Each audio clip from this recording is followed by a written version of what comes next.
आज भारत को किसी से गेहूं, चावल, दाल, तेल, सब्जी, फल इसके लिए निर्भर नहीं होना पड़ता है। और मैं कहता हूं उत्तर प्रदेश का अन्नदाता किसान को सुविधा मिले। अकेले उत्तर प्रदेश पूरी दुनिया का पेट भरने का अन्न उत्पादन आज के दिन पर कर सकता है।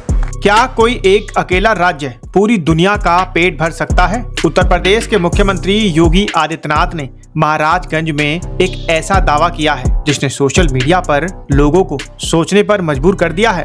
उन्होंने कहा कि अगर यूपी के किसानों को पूरी सुविधाएं मिले तो अकेला उत्तर प्रदेश पूरी दुनिया को अन्न दे सकता है। इस दावे के साथ उन्होंने 1965 के दौर, अमेरिका की राजनीति और भारत में व्रत रखने की परंपरा का भी जिक्र किया। आखिर इस बयान के पीछे की पूरी कहानी क्या है, आज हम इस वीडियो की पूरी पड़ताल करेंगे, आंकड़ों के साथ और लक्ष्य के अंतर को समझते हुए।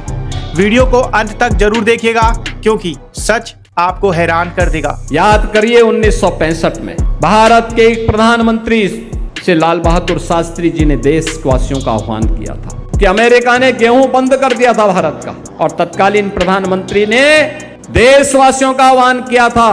भारत में गेहूं का उत्पादन उतना नहीं हो रहा था।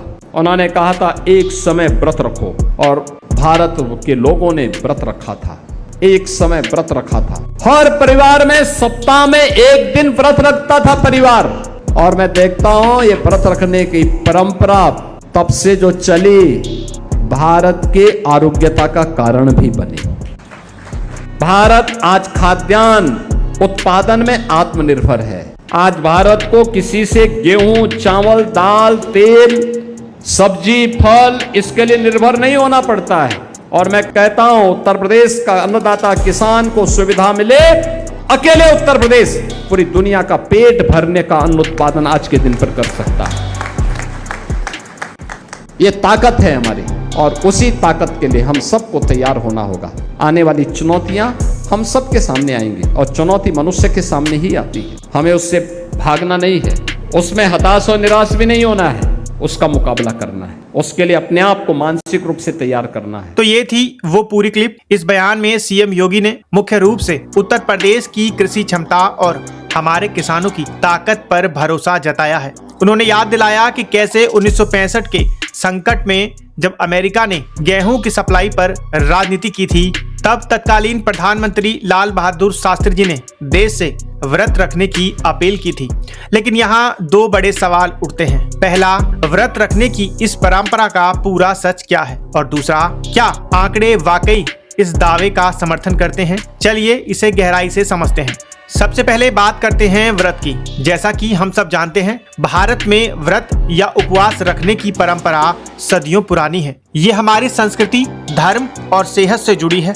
1965 के खाद्यान्न संकट के दौरान प्रधानमंत्री लाल बहादुर शास्त्री जी ने देशवासियों से हफ्ते में एक समय का भोजन छोड़ने का आह्वान किया ताकि अनाज की कमी से निपटा जा सके। इसे इतिहास में शास्त्री व्रत के नाम से जाना गया। यानी ये परंपरा वहां से शुरू नहीं हुई, बल्कि देश को आत्मनिर्भर बनाने के लिए इसका सही इस्तेमाल किया गया। साल 24 और 25 के ताजा आंकड़ों के मुताबिक उत्तर प्रदेश देश का सबसे बड़ा खाद्यान्न उत्पादक राज्य है। यूपी ने अकेले लगभग 725 से 737 लाख मीट्रिक टन अनाज का उत्पादन किया है। देश के कुल गेहूं उत्पादन में यूपी का हिस्सा करीब 35% से ज्यादा है, जो कि लगभग 414 लाख मीट्रिक टन बैठता है। इसमें कोई शक नहीं कि यूपी भारत का सबसे बड़ा अन्नदाता है। लेकिन जब हम दुनिया के संदर्भ की बात करते हैं तो संयुक्त राष्ट्र के खाद्य एवं कृषि संगठन FAO के अनुसार पूरी दुनिया का कुल अनाज उत्पादन लगभग 2900 से 3000 मिलियन टन है। इस विशाल वैश्विक उत्पादन में हमारे उत्तर प्रदेश का योगदान करीब 2.5% के आसपास आता है। तो आंकड़ों के आईने में देखें तो अकेले पूरी दुनिया का पेट भरना शाब्दिक रूप से लिटरली अभी मुमकिन नहीं है। यह एक बहुत बड़ा और दूर का लक्ष्य है, क्योंकि आज भी हमारे सामने बड़ी आबादी का पेट भरने, गिरते भूजल स्तर को सुधारने और मिट्टी की सेहत को बचाने जैसी बड़ी व्यवहारिक चुनौतियां मौजूद हैं। तो फिर इस बयान को कैसे देखा जाए? असल में ये बयान एक मोटिवेशनल स्टेटमेंट यानी किसानों का हौसला बढ़ाने और राज्य की असीमित क्षमताओं को रेखांकित करने वाला विचार है। शास्त्री जी इसका उदाहरण देकर सीएम योगी ने ये बताने की कोशिश की है कि अगर देश ठान ले तो वह किसी भी महाशक्ति के आगे झुकने के बजाय आत्मनिर्भर बन सकता है। पिछले कुछ सालों में यूपी ने खेती की उत्पादकता प्रोडक्टिविटी में सुधार किया है, वह वाकई काबिले तारीफ है। निष्कर्ष यही है कि उत्तर प्रदेश देश की खाद्य सुरक्षा की रीढ़ है और आगे इसमें और आगे बढ़ने की क्षमता है। अब आपकी बारी दोस्तों, आप इस पूरे विश्लेषण के बारे में क्या सोचते हैं, हमें कमेंट बॉक्स में लिखकर जरूर बताइए। क्या आपको लगता है कि भविष्य में आधुनिक तकनीक की मदद से यूपी दुनिया का बड़ा एक्सपोर्टर बन सकता है? शास्त्री जी के आत्मनिर्भरता के विचार पर आपकी क्या राय है? कमेंट में अपनी राय जरूर दें, इससे हमें चर्चा को आगे बढ़ाने में मदद मिलेगी। अगर ये फैक्ट बेस्ड वीडियो आपको इंफॉर्मेटिव लगा हो तो इसे एक लाइक जरूर दें, अपने दोस्तों के साथ शेयर करें और ऐसे ही निष्पक्ष वीडियो देखने के लिए चैनल को फॉलो और सब्सक्राइब जरूर करें। मिलते हैं जल्द एक नए अपडेट के साथ, तब तक के लिए नमस्कार, जय हिंद।